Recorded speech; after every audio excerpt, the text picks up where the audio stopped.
Hello students, I am Dr. Amit Bhatnagar, working as Senior Research Officer in the Department of Agronomy at GB Pant University of Agriculture and Technology, Pantnagar, Uttarakhand. And in this lecture, we will discuss about aridity. What is aridity?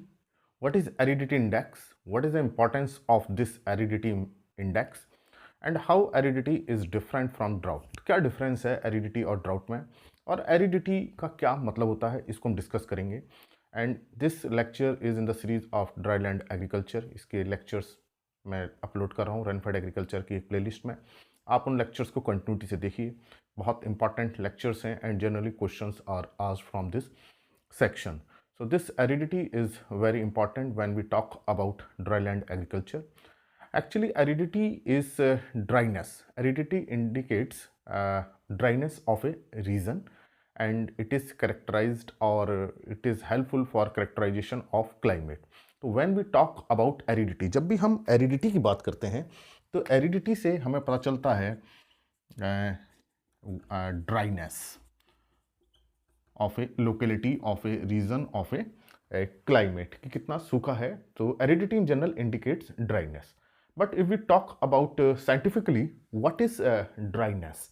So here, when we talk about climate, this dryness or aridity is linked with the precipitation. What is the precipitation? And here precipitation include both rainfall as well as snowfall. तो जब हम precipitation की बात करते हैं तो इसमें दोनों ही इंक्लूड होते हैं, रेनफॉल भी और स्नोफॉल भी. No doubt major contribution is of rainfall. तो किसी भी रीजन में जो प्रेसिपिटेशन का मैक्सिमम कंट्रीब्यूशन रेनफॉल से ही है, स्नोफॉल का तो माउंटेन रीजन में ही है, लेकिन इसलिए हम ब्रॉड टर्म में प्रेसिपिटेशन की बात करते हैं. So this dryness is linked with the precipitation. Number 2 is water lost from a region, कि किसी रीजन में कितना प्रेसिपिटेशन हुआ और वहां से कितना वाटर लॉस हुआ. And water lost here is mean by used by crop. Here means ET, evapotranspiration, water used in evaporation as well as in transpiration. And this ET is actually maximum loss of water. तो किसी reason में कितना precipitation हो रहा है और कितना maximum loss of water हो रहा है थ्रू प्लांट. तो यहां जो मैक्सिमम लॉस हो रहा है, that's why we talk about potential ET, not ET. Potential means कितना मैक्सिमम यूज हो सकता है, potential means the maximum possibility. तो किसी एरिया में अगर हम पोटेंशियल ईटी की बात करते हैं, it means there is abundant of water, there is no limitation in plant growth, there is no constant, और कितना मैक्सिमम लॉस हो सकता है वाटर का through ET is known as potential ET. तो ये मान लीजिए हम एक रीजन लेते हैं, ये कोई एरिया है and this is precipitation, rainfall हो रहा है यहाँ. Then amount of water is reaching on this locality or this area, and water is present in this area through rainfall, and water is lost through ET, that is PET. Then what is the cumulative effect or net gain or net loss? That ratio is indicated by aridity. तो यहाँ aridity dryness जो है, it is the relationship between the amount of water received in a locality and then how much is lost through evapotranspiration is aridity. So ये एक aridity dryness हमें पता चलेगी कि वहाँ कितना वाटर अवेलेबल हो गया और कितना लॉस हो गया. तो ये जो रिलेशनशिप है, that is aridity. So aridity indicates dryness. Now dryness is related with the precipitation and ET. तो यहाँ जो dryness है, इसका मतलब कि क्या है, ये excess of ET over precipitation. So this dryness we can say now scientifically. अब तक हम इसको बहुत इजी लैंग्वेज में बता रहे थे dryness, but now aridity is excess of ET over precipitation. तो किसी भी रीजन की एरिडिटी ये इंडिकेट करती है कि वहां कितना ईटी एक्सेस कर रहा है प्रेसिपिटेशन से. If aridity is high means dryness is more, means PET is or ET is more than precipitation. High aridity means more dryness, means more ET as compared to precipitation. So this is the aridity. तो ये आपको समझ में आया होगा कि what is aridity. तो aridity क्या इंडिकेट करती है? aridity indicates about dryness. तो ये कॉन्सेप्ट हमारा क्लियर होना चाहिए. एरिडिटी का क्या मतलब होता है। और साइंटिफिकली जब हम एग्रीकल्चर साइंस में बात करें तो यहाँ aridity means excess of ET over precipitation. तो देखिए एक्सिस ऑफ ईटी कह रहे हैं, एक्सिस ऑफ प्रेसिपिटेशन नहीं कह रहे हैं। अगर एक्सिस ऑफ प्रेसिपिटेशन होगा तो वहाँ ड्राइनेस नहीं होगी, वहाँ वेटनेस होगी, वहाँ मॉइस्चर बहुत ज़्यादा रहेगा, फ्लड रहेगा। तो एरिडिटी, हम चूंकि ड्राईलैंड एग्रीकल्चर की बात कर रहे हैं, when rainfall is low and most of the time in year rainfall remain low as compare to evaporation as compare to PET.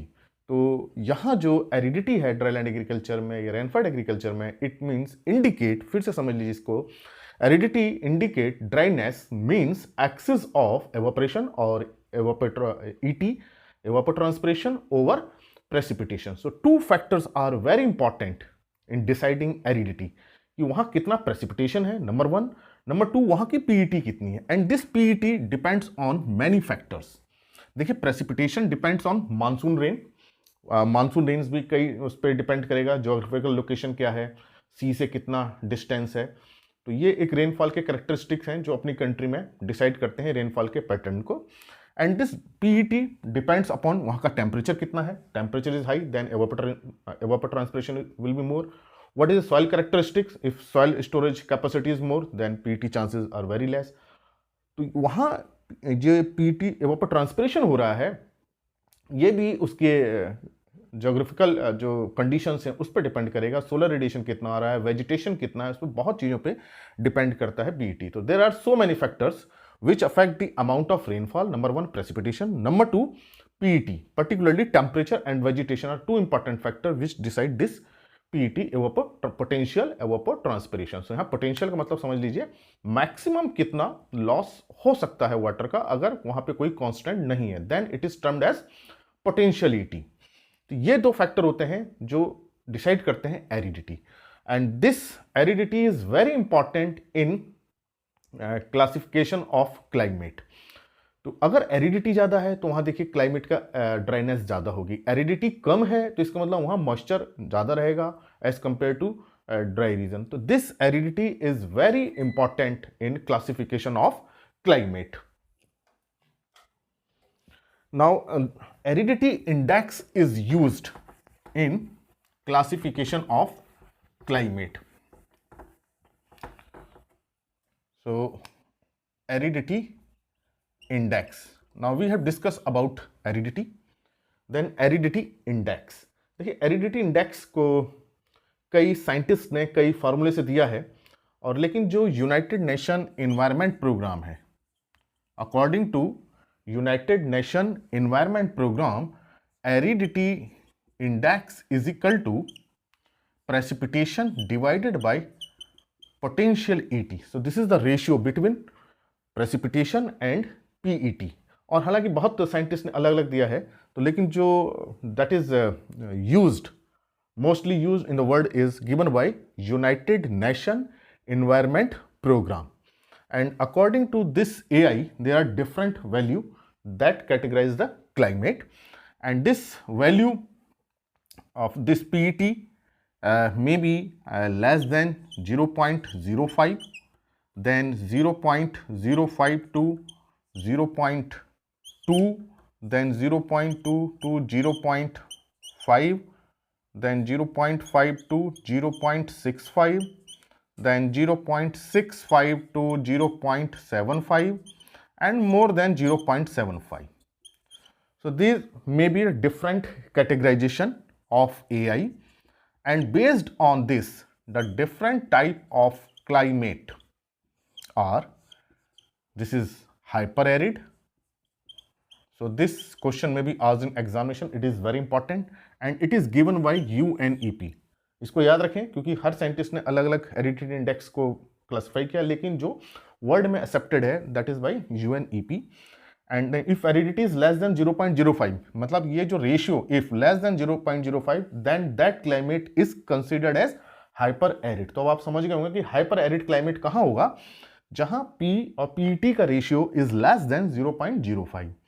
If it is ratio between this, then it is arid climate. This is semi arid climate,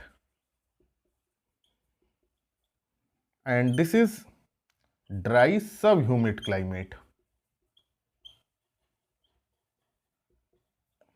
and this one is humid climate, and this is hyperhumid.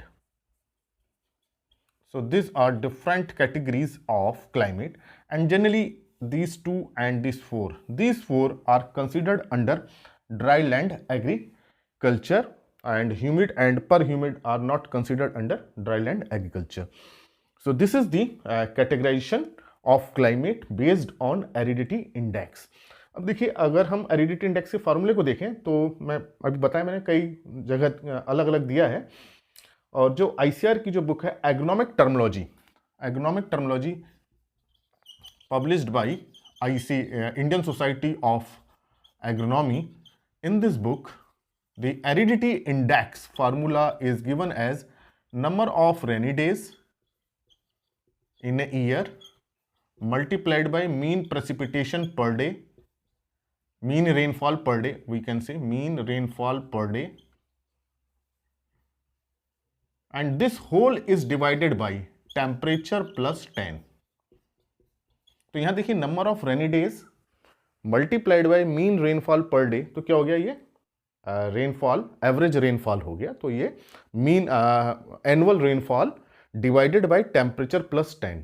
तो यहां देखिए aridity is ratio between precipitation और rainfall with temperature, and here aridity index is linked with the precipitation with potential ET. So ये जो aridity index है, इसको देखें, इसको ध्यान से देखिए, ये बन रहा है प्रेसिपिटेशन रेनफॉल, एनुअल रेनफॉल, क्योंकि कितने रेनी डेज हैं, मान लीजिए 40 रेनी डेज हैं और पर डे का इतना है, तो टोटल एनुअल रेनफॉल आ जाएगा. Annual rainfall divided by temperature, जहां मीन एवरेज टेम्परेचर है, ये एनुअल एवरेज टेम्परेचर प्लस 10.